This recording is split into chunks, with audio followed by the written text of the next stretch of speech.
Muchas gracias, Pastor Lucas, y a nuestros músicos, y damos la bienvenida a todos ustedes. Qué bueno verlos de nuevo. Puede que hayan notado que Karen y yo hemos estado ausentes por 2 semanas. Algunos de ustedes tal vez no se dieron cuenta y eso va a lastimar nuestros sentimientos. Pero si están interesados, y de hecho uno de nuestros miembros, Katrina, que es de Melbourne, Australia, su hijo Jaime acaba de cantar al frente de él y ella también estuvo con nosotros, al menos durante parte del viaje. Vamos a dar un pequeño informe misionero aquí en la escuela sabática, ¿está bien? Y puede que se pregunten qué se las pasa haciendo sus pastores cuando no están aquí, por lo que vamos a empezar a compartir. Ahora, no tengo ningún tipo de tecnología sofisticada, pero van a ver algunas imágenes en pantalla y simplemente le haré saber al estudio y chasquearé los dedos y me tiraré las orejas o daré pisotones para que ellos pasen las imágenes. Bien, vamos a la pantalla grande y estuvimos en Australia. Este es como mi cuarto o quinto viaje allí. Diferentes tipos de proyectos misioneros y de predicación que estuvimos haciendo. Y ven el círculo alrededor del sur de Australia. Estuve en los distritos de Victoria y Australia del Sur y las ciudades de Melbourne y Adelaide, dos de las ciudades más grandes. Melbourne pronto pasará a Sydney como la ciudad más grande de Australia. Está creciendo muy rápido. Podemos pasar a la siguiente imagen. Es posible que sepan que en los últimos meses, desde septiembre hasta enero, Australia sufrió algunos de los incendios más devastadores de su historia. He escuchado números contradictorios, pero un mínimo de 10 millones de hectáreas, por lo menos, fueron quemadas. Ahora, eso es 4 veces más grande que los terribles incendios que tuvimos hace 2 años, donde tuvimos 200,000 hectáreas que se perdieron en daños a la propiedad, entre otros. Y luego eso fue seguido casi de inmediato, y siguiente imagen, por inundaciones catastróficas. Y ayer miré las noticias y ahora el sur de Australia está teniendo otra ola de calor y temen volver a tener problemas de incendios. Así que han estado yendo y viniendo con eso. No solo eso, la siguiente imagen, todo esto está sucediendo en medio de los problemas del coronavirus. Y han habido algunos casos de esto en Australia. No muchos, pero el gran problema es que comercian mucho con el Oriente y los aeropuertos, se sorprenderían, en China están cerrados y está afectando a los productos que ingresan. Está afectando al turismo. El 25% del turismo en Australia son turistas chinos y por lo tanto creo que esta es una imagen del aeropuerto de Sydney, me parece. Económicamente están siendo golpeados. Ahora, todo esto está sucediendo y en realidad funcionó bien para nuestras reuniones, porque Australia es un país muy secular, no es un país muy religioso, pero vaya, en nuestras reuniones realmente hubo una buena respuesta. De verdad que sí.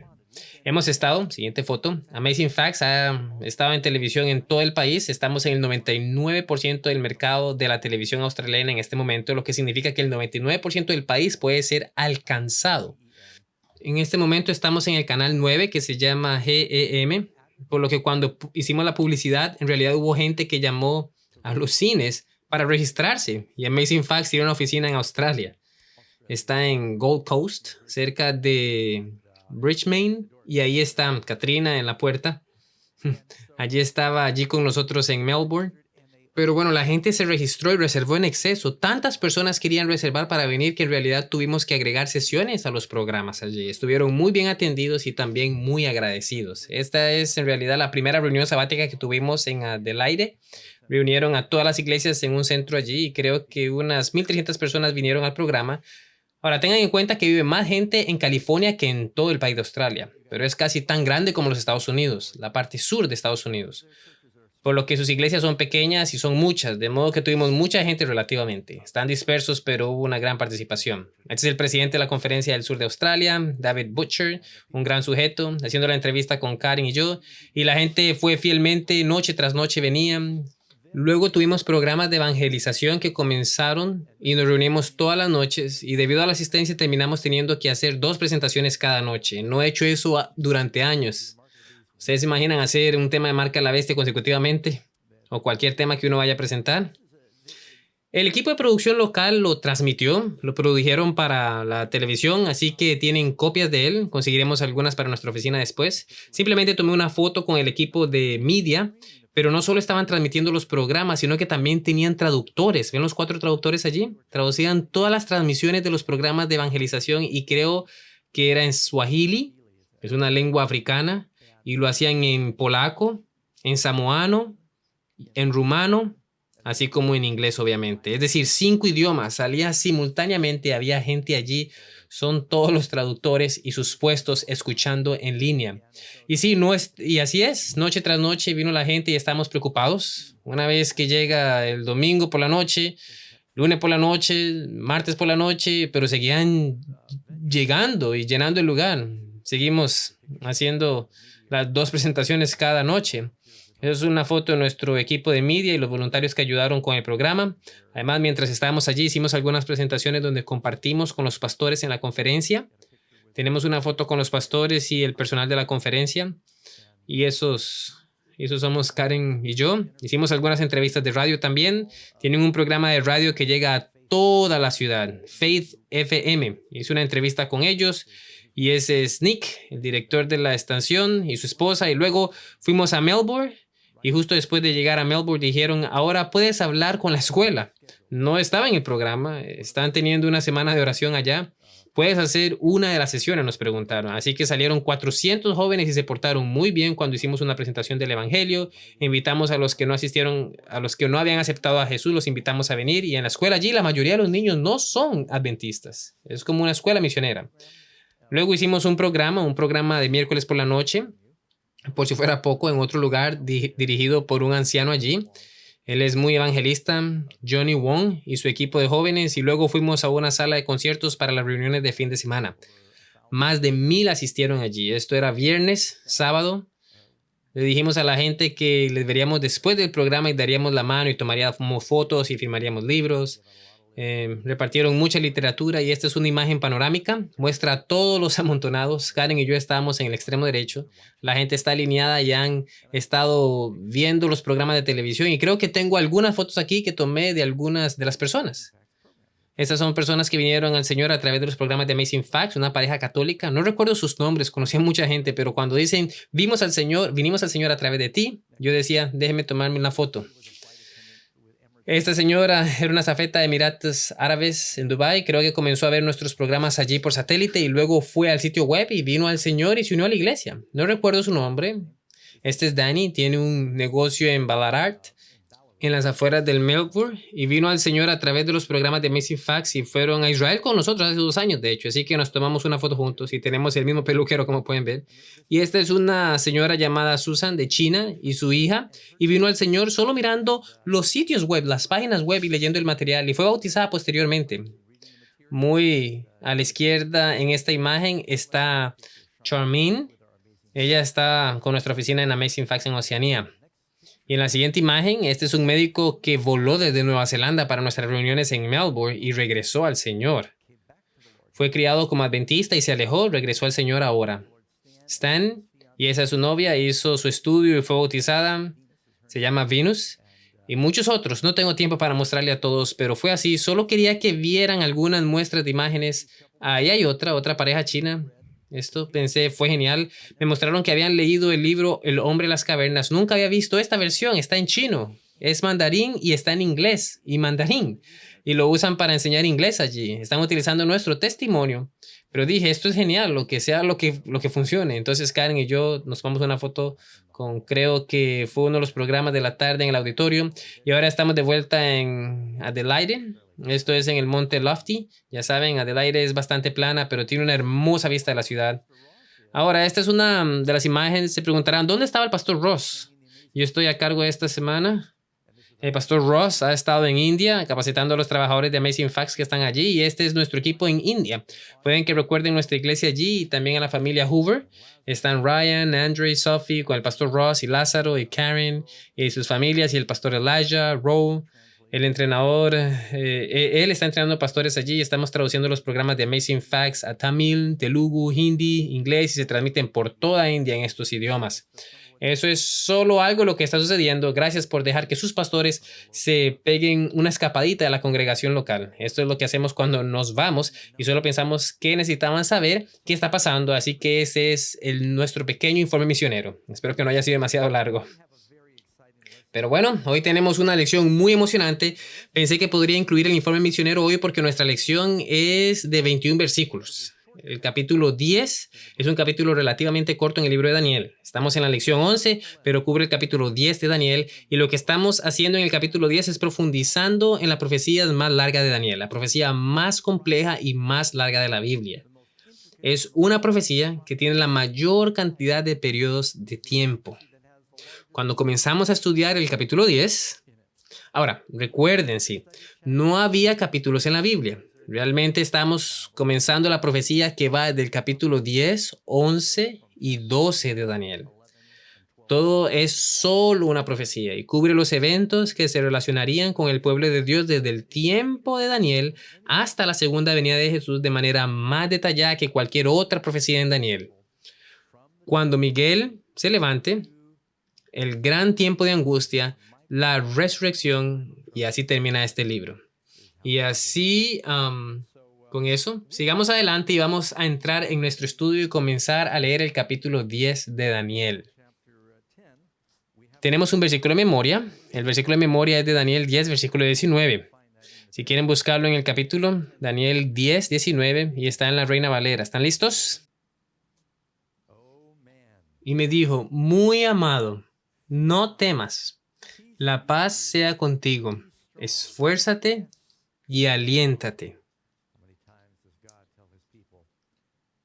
¿Cuántas veces Dios le dice a su pueblo, la paz sea contigo, esfuérzate y aliéntate?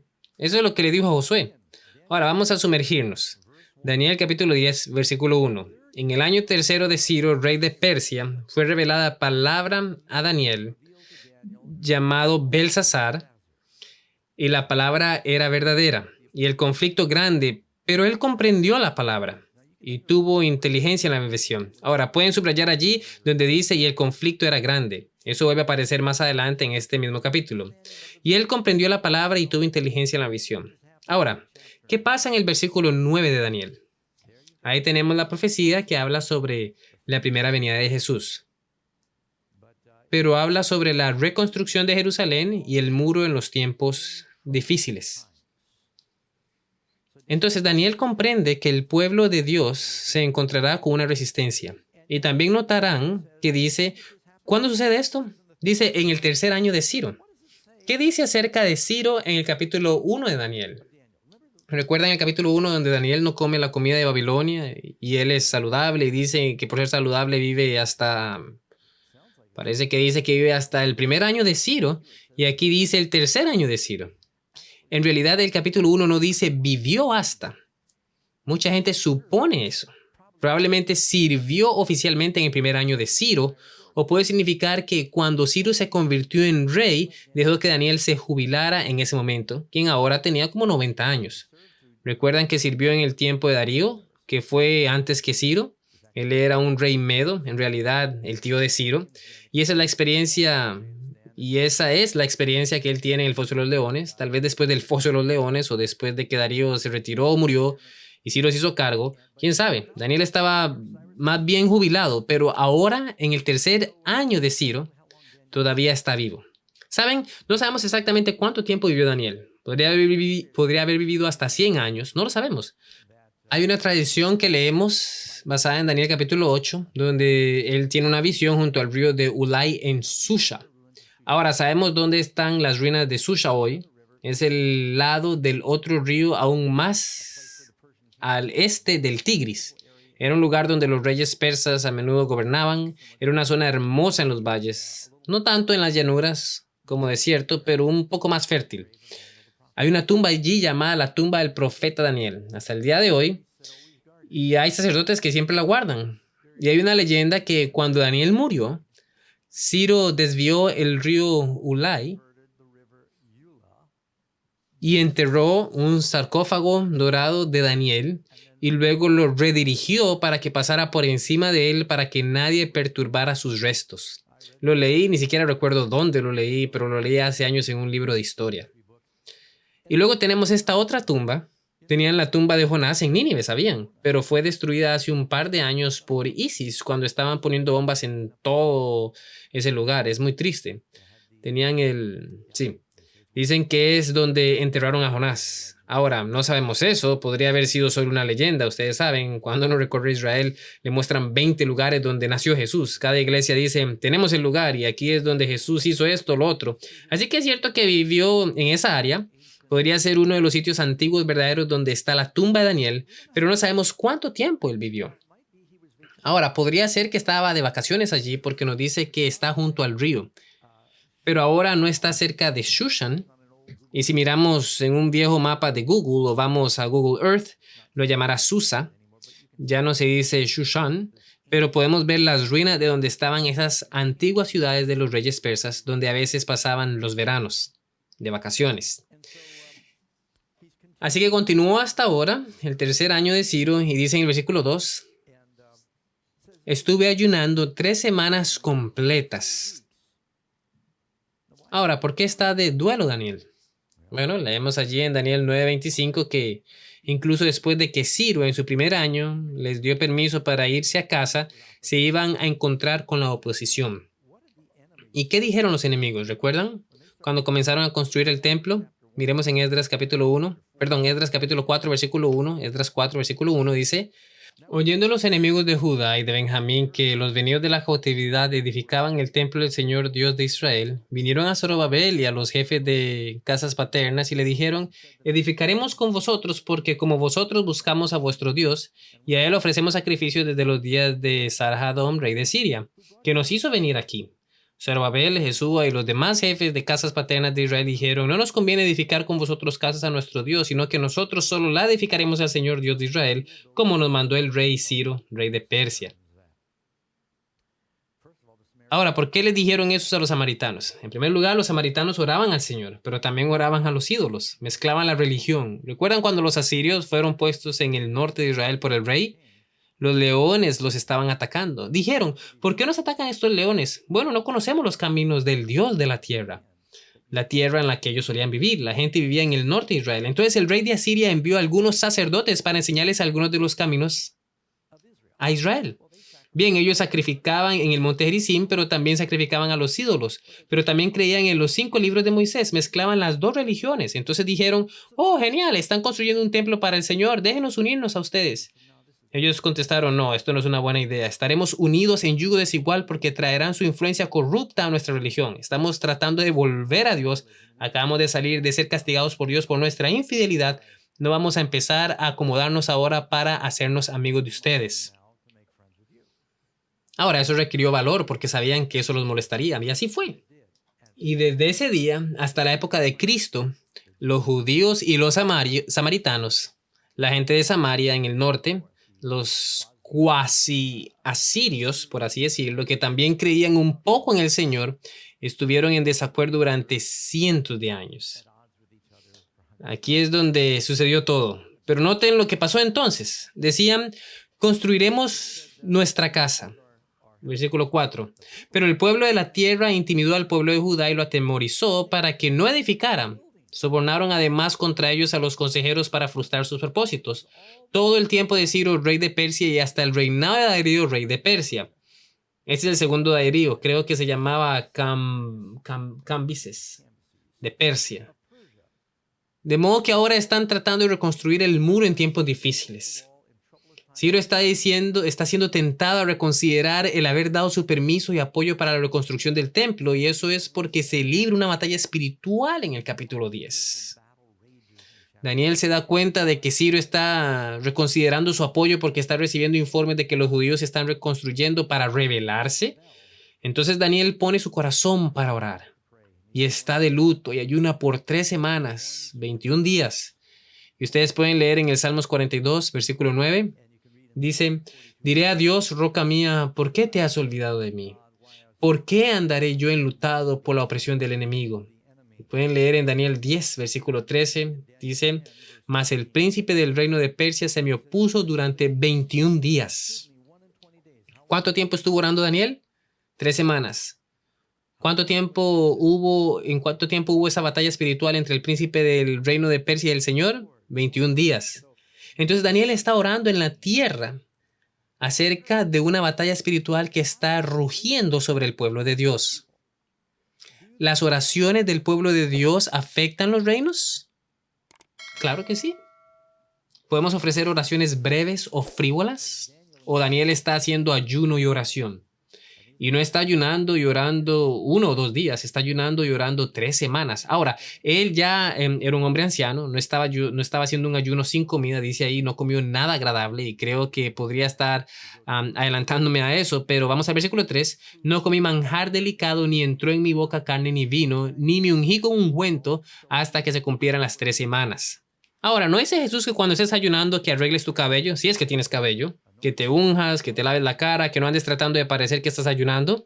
Algunos de los judíos tomaron la declaración de Daniel aquí, donde dice que no se ungió a sí mismo, y esa fue la razón de ellos para parecer lo más desalineados y descuidados posible mientras estaban ayudando. Cuando dice no se ungió a sí mismo, Daniel no dice que trató de parecerse tan descuidado como pudo. Él solo dice me humillé, eso es lo que quiere decir, eso es lo que él hizo. A veces usaban telas de saco y cenizas cuando ayunaban y oraban sin ropa elegante. Quieren humillarse ante Dios. Está comiendo solo lo básico para darle fuerza humana porque es anciano. Pero él realmente está buscando a Dios durante este tiempo. Nehemías 1:4, un tiempo similar de oración y ayuno. Nehemías dicen: cuando oí estas palabras me senté y lloré, e hice duelo por algunos días y ayuné y oré delante del Dios de los cielos.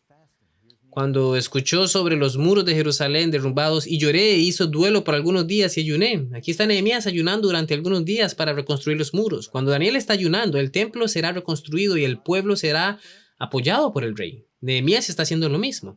¿Respondió Dios la oración de Daniel? Lo hizo. Ya saben cómo termina la historia. ¿Respondió él la oración de Nehemías? ¿Es Nehemías enviado a reconstruir los muros? ¿Son reconstruidos? Sí. Entonces, ¿responde el Señor las oraciones y el ayuno? Lo hace. Y él dijo: te ruego, oh Señor, Dios de los cielos, fuerte, grande y temible, que guarde el pacto y la misericordia a los que le aman y guardan sus mandamientos, esté ahora atento tu oído y abierto tus ojos para oír la oración de tu siervo, que hago ahora delante de ti día y noche por los hijos de Israel tus siervos, y confieso los pecados. Así que parte de su arrepentimiento y ayuno es la confesión del pecado. Sigue diciendo: de los hijos de Israel que hemos cometido contra ti, sí, yo y la casa de mi padre hemos pecado. Fue a nivel corporativo. En el capítulo 9 de Daniel, él dice: mientras estaba confesando mi pecado y el pecado de mi pueblo, ayunaba y oraba. Isaías, cuando ve al Señor, dice: ay de mí, soy un hombre de labios inmundos y habito en medio de un pueblo de labios inmundos. Su pecado, el pecado del pueblo, en la oración del Señor nunca se dice yo, mío, mío. Se dice nosotros. Entonces, como iglesia de Dios, debemos preocuparnos por la relación del otro con el Señor, no solo por la nuestra. Entonces, estamos descubriendo lo que sucede aquí. Nos están diciendo algo sobre cuándo sucede. Nos dice dónde sucede, ¿verdad? ¿Cuándo sucedió? Dicen en el día 24 del primer mes. Se está preparando para tener esta visión, el día 24 del primer mes. Ahora, él estuvo ayunando 21 días. Ese es el tiempo que ayunó. Eso no tiene nada que ver con un calendario, ¿de acuerdo? Simplemente dices: estoy ayunando 3 semanas. No sabes cuál es la fecha, ¿verdad? Cuando te digo eso, nadie sabe la fecha. Pero ahora dice el día 24 del primer mes del año judío. ¿Cuándo está ayunando? Esto es importante. Esta visión viene durante la Pascua. ¿Cuándo murió Jesús? Durante la Pascua también. Entonces el punto es, está pensando en la gran liberación del pueblo de Dios fuera de Egipto y ahora lo está mirando, tratando de renacer como nación. Están pasando por dolores de parto similares, están tratando de construir, tienen la oposición de los samaritanos y de las otras naciones a su alrededor. ¿Recuerdan? ¿Leyeron Nehemías? No fueron solo los samaritanos, fueron los árabes, fueron las personas del oriente, los samaritanos. Todos se oponen a que Jerusalén regrese, a que los judíos recuperen su tierra. Ahora, ¿han cambiado la historia? Israel está rodeado de países que no están muy contentos con el hecho de que deseen recuperar sus tierras. Entonces, algunas cosas no han cambiado, ¿no? Y cuando Josué los condujo a la tierra prometida, había otras naciones allí que no estaban muy contentas de que dijeran: ¿saben? Dios le dio eso a Abraham, vamos a volver a tomar la propiedad. No estaban muy felices. ¿Y está feliz el diablo cuando queremos tomar la propiedad de la tierra prometida? No, vamos a encontrar bastante oposición. Entonces, veamos dónde fue que sucedió. Él dice: estaba en el lado del gran río Hiddekel, es decir, el Tigris. Ahora, estoy mencionando esto porque si miramos en Daniel 12, versículo 5, Iré al último capítulo de Daniel. Y yo, Daniel, miré, y aquí otros dos que estaban en pie, el uno a este lado del río y el otro al otro lado del río. Para saber en qué parte del río están parados en Daniel 12, debemos leer lo que leemos en Daniel 10. Están junto al Tigris. Ahora, ¿dónde estaba Babilonia? ¿Tigris o Éufrates? Éufrates. El Tigris es otro de los antiguos ríos, a veces llamado Hidekel. La palabra Tigris o Hidekel significa oscuro o moviéndose rápidamente. Y este era un río en aquellos tiempos que se movía muy rápidamente. Solo una pequeña nota al margen. No sé si alguno de ustedes vio un video que publiqué en mi sitio de YouTube anoche sobre las plagas. ¿Algunos de ustedes lo vieron? En ese video estaba dando un montón de cosas diferentes que estaban sucediendo en el mundo en este momento, pero una de las cosas que mencioné es muy interesante. Hace años estuve en Guam, estaba haciendo algún trabajo en Micronesia, trabajo misionero, y me detuve en el consultorio de un médico allí solo para visitar la clínica adventista en Guam, y mientras esperaba para reunirme con uno de los médicos, vi una revista Newsweek. Es la versión internacional de la revista Newsweek, y estaba en el escritorio allí y decía cuando los ríos se secan. Y dice que el río Éufrates estaba secando. Ahora, esto fue hace 15 años o más. Sí, es más que eso, hace casi 25 años. Y luego hace 2 años, Fox y CNN publicaron un informe sobre que ISIS estaba cerrando las presas de río arriba y secando el río Éufrates, y mostraba imágenes del río Éufrates. Era solo barro. Podríamos atravesarlo corriendo. Y luego me pregunté, bueno, ¿es un problema aislado? Ahora, ¿saben por qué estoy hablando de esto, no? ¿Saben a cuál de las plagas se refiere? Ahora, no creo que esto sea una plaga, pero sigo pensando que es muy interesante que diga en Apocalipsis que se secará el río Éufrates. Y ahora, debido a las represas que Turquía está construyendo, y a ellos no les cae bien Irak e Irán, a quien también les cae bien Irak y Siria, y todos tienen afluentes que se encuentran con el Tigris y el Éufrates. El Tigris y el Éufrates están en sus niveles más bajos en milenios, y en la Biblia se le llama el río poderoso. ¿No acabamos de leer eso? Puedes lanzar una piedra sobre él ahora, puedes atravesarlo a pie ahora, y es porque lo han represado y están retirando el agua para riegos, y los ríos están siendo realmente secados. Hay una crisis en Irak en este momento y es un gran problema de saneamiento, porque ahora todos están tirando su basura, y solían tirar su basura en el río, corría hacia el océano y listo. Ese era su hábito, y ahora se queda la basura allí. La gente se enferma y tiene problemas de cólera. Pero cuando leemos sobre Daniel, hablando de este río, era un río diferente en ese entonces. No había represas y realmente corría el agua. ¿Cuántos de ustedes han ido a las cataratas del Niágara? ¿Se han impresionado por las cataratas? Son solo la mitad de poderosas que antes de que represaran el río para generar energía. ¿Sabían que han desviado la mitad del agua? ¿No les gustaría haber visto antes de que eso pasara? ¿Pueden imaginárselo? Ahora se están desviando aproximadamente la mitad del agua para hidroeléctrica. Y por lo tanto, estos ríos en aquel entonces, incluso el Jordán, solía correr mucho más de lo que lo hace hoy, porque hay mucha irrigación y represas de agua arriba, etc. Así que imagínense en esto como un río significativo, muy caudaloso. Daniel tiene esta visión junto al río Tigris.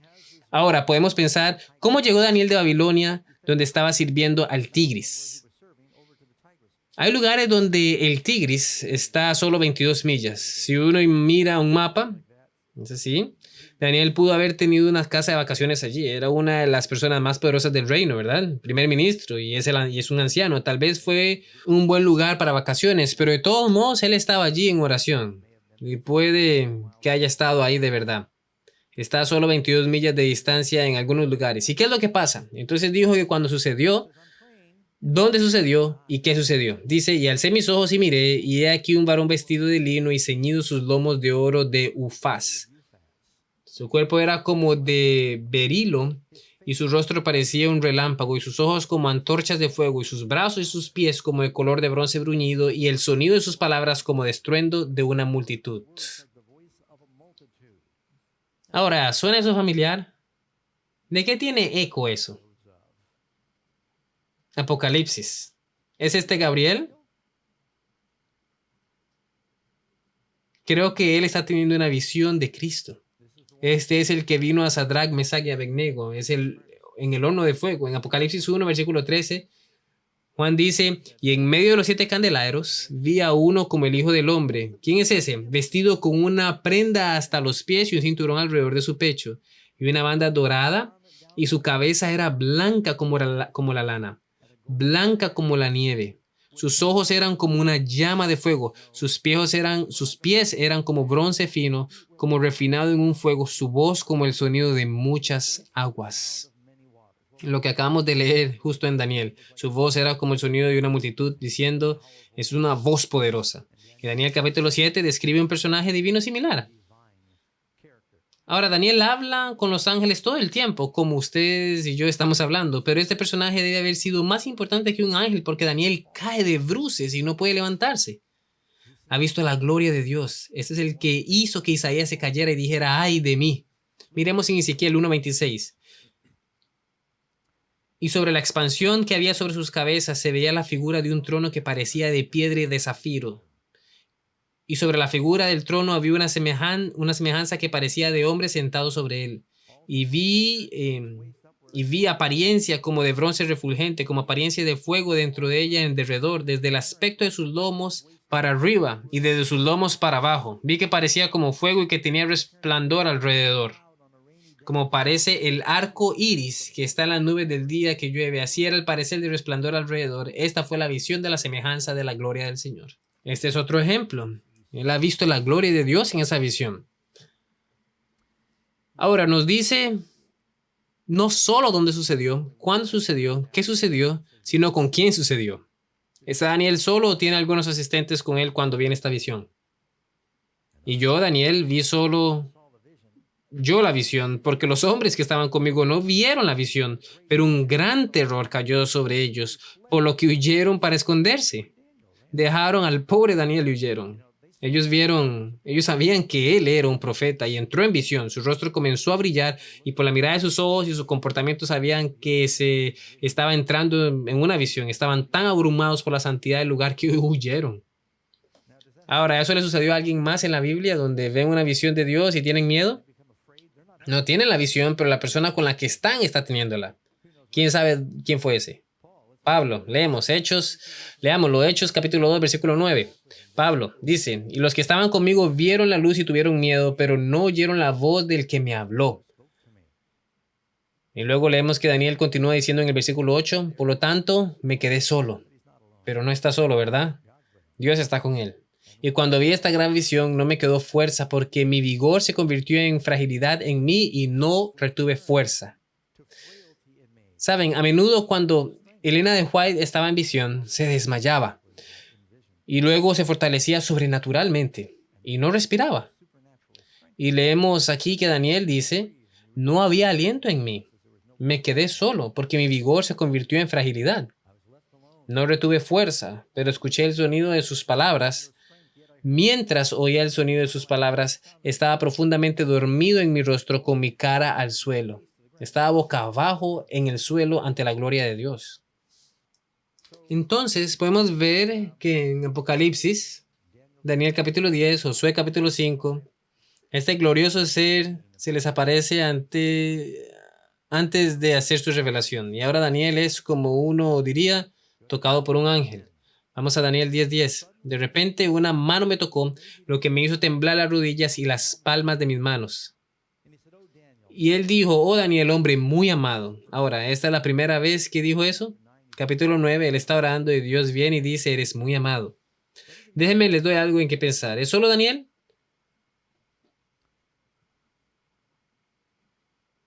Cuando Jesús fue bautizado, y tal vez repetiré esto en el bautismo hoy, esta tarde en Folsom, si alguno de ustedes está allí y quiere venir, ¿qué dijo la voz del cielo cuando Jesús fue bautizado? Este es. ¿Cuál es el resto?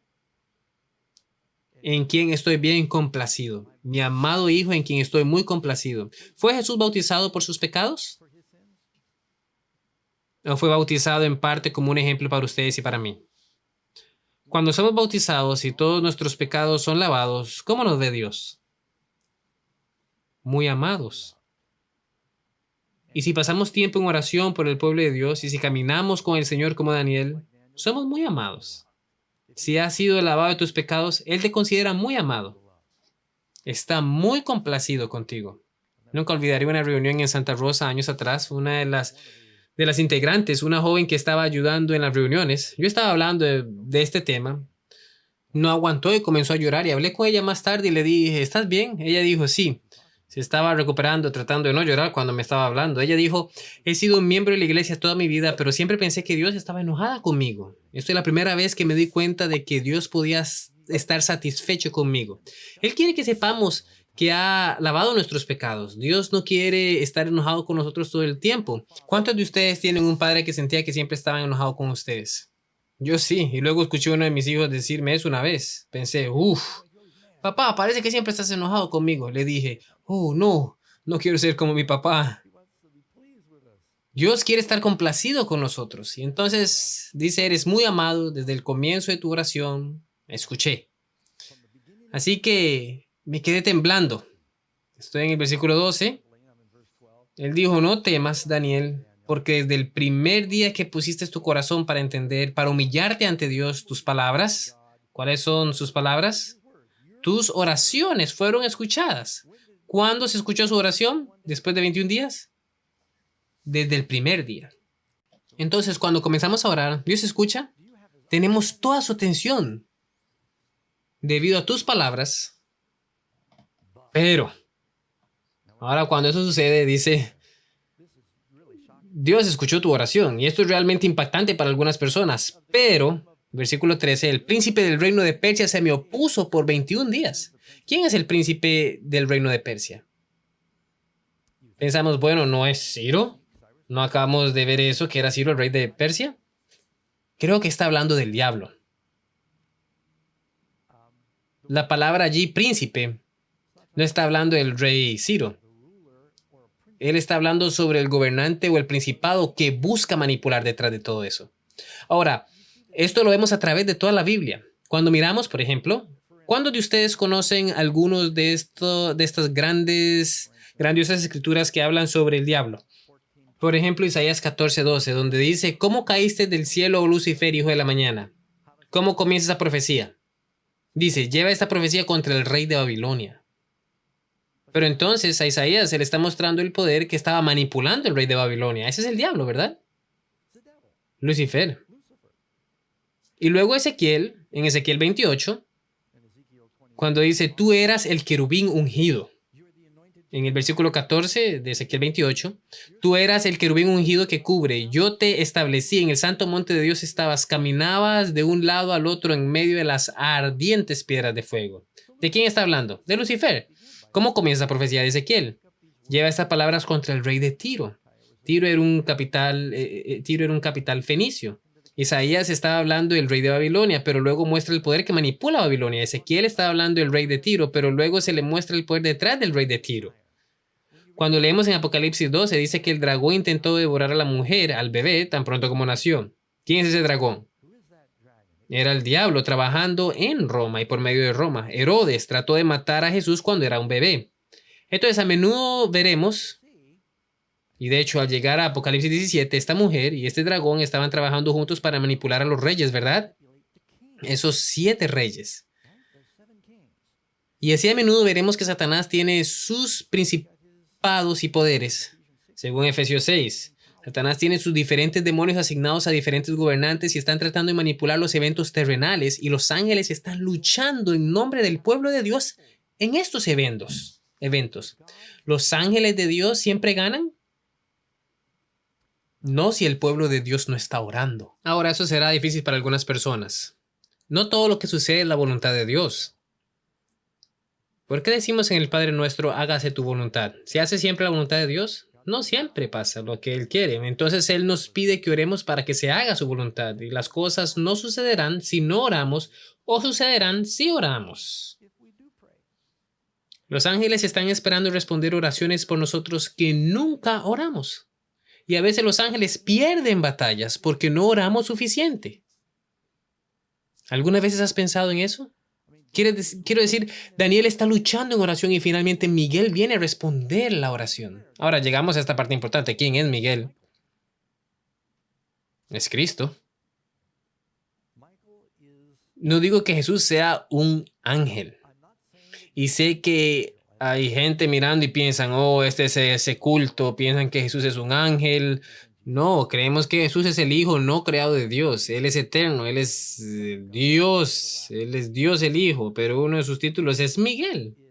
Miguel significa quién es como Dios. Y en caso de que crean que esto es una creencia particular, Melanchthon, quien era la mano derecha de Martín Lutero, insistió en que Miguel es Cristo, llamado en el Nuevo Testamento el arcángel, el príncipe de los ángeles, el jefe de todos los principados y poderes. Él no es otro que Cristo, el Hijo de Dios, un ángel no creado que es uno o el primero o el jefe de los príncipes, superior a los ángeles en naturaleza. Según John Wesley, comúnmente se supone que Miguel significa Cristo. Estoy para contrarrestar el trabajo y los diseños contra el pueblo de Dios. Decía que Miguel vino a luchar contra el diablo, quien está contrarrestando la obra de Dios. El comentario de Matthew Henry también estaba en la biblioteca de Elena de White. Miguel es, dice, nuestro Cristo. Cuando Miguel aparece ante Josué como el comandante del ejército de Dios, él dice, quítate los zapatos, y Josué adora. Los ángeles no deben de ser adorados. La Biblia dice que el Señor mismo, en 1 Tesalonicenses capítulo 4, el Señor mismo descenderá del cielo con gran voz, con voz de arcángel. El Señor, voz de arcángel, este es Cristo. Leemos en Judas versículo 9. Miguel viene a contender con el diablo sobre el cuerpo de Moisés, viene a resucitarlo. Jesús es la resurrección y la vida. Jesús no envió un ángel para resucitar a su mejor amigo Moisés. Él mismo vino. Su nombre, la forma en que Jesús aparece a menudo antes de su encarnación, a veces se llama Cristofonías en el Antiguo Testamento, es quien es como Dios. Miguel, arcángel, significa el máximo mensajero. Eso es todo lo que significa. No significa que tiene alas y que es un querubín. Nunca se le llamó querubín o serafín. Miguel es este majestuoso nombre de Cristo antes de su encarnación. En Apocalipsis tenemos dos poderes principales. El dragón y sus ángeles están peleando con Miguel y sus ángeles. ¿Quién es el líder de los buenos ángeles? Es Jesús.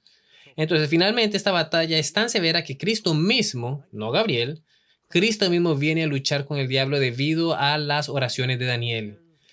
Y por medio de Dios, el Espíritu impresionó a Ciro para que cumpliera y liberara al pueblo de Dios y lo apoyara en su libertad. Así que creo que este es un punto muy alentador. Podemos leer en el libro Profetas y Reyes, durante 3 semanas Gabriel luchó con los poderes de la oscuridad tratando de contrarrestar las influencias en la obra y la mente de Ciro.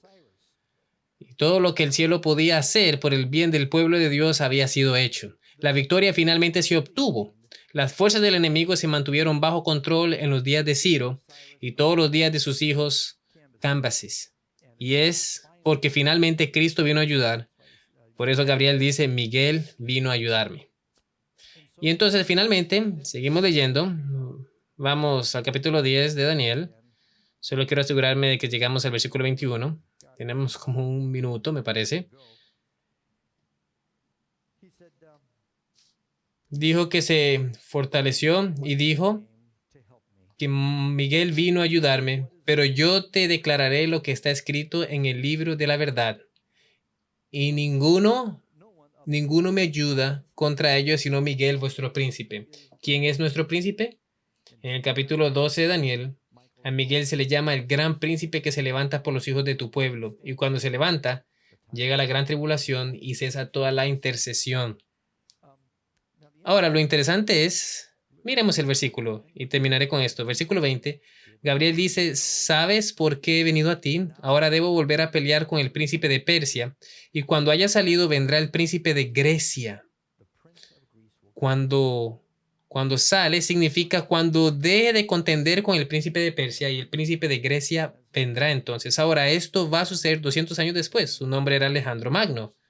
Y esto es una introducción a lo que nos vamos a encontrar en el capítulo 11 de Daniel. Un capítulo increíble, el capítulo 11. El capítulo 12 de Daniel.